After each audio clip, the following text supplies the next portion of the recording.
কেন্দ্রতে বলছে কেন নিজেদের পকেটের টাকা, আমাদের টাকা নিয়ে যাচ্ছে, আমাদের টাকা দেবে না। বলছে বাংলা রাস্তায় টাকা দেবে না,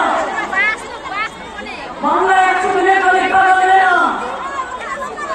বাংলায় আবাস যোজনার টাকা দেবে না, বাংলা মিশনের টাকা দেবে না। সাধু পুরুষের বন্ধুদের যারা বাংলাকে এত অপমান করে, এত অসম্মান করে, তাদের যদি টাকা না দেয়, গরিব মানুষ যদি তার প্রাপ্য না পায়, আপনারা তাদের ছেড়ে দেবেন? ওরা 100 দিনের কাজের টাকা বন্ধ করেছে, ওরা কৃষকদের ঘাড়ে মেরেছে। হরিয়ানার কৃষকরা গেছিল আন্দোলন করতে, তাদের রাস্তা কেটে দিয়েছে।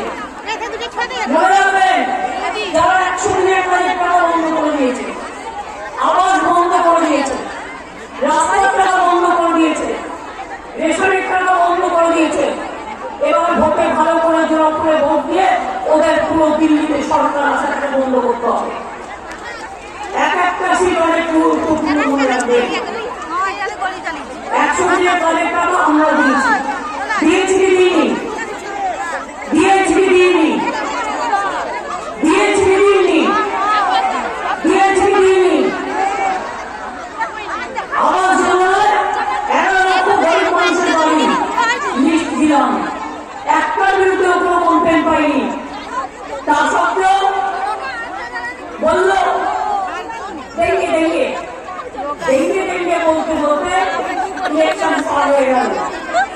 বুঝুন, এখন বলছে বিজেপি ফোন করছি, তোমরা আবার নতুন করে নাম লেখাও। কোনো নাম লেখার দরকার নেই, নামের লিস্ট আমাদের কাছে আছে।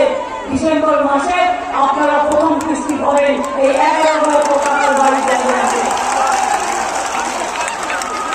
আর দ্বিতীয় কিস্তি কাজ হয়ে গেলে 3-4 মাস বাদে আবার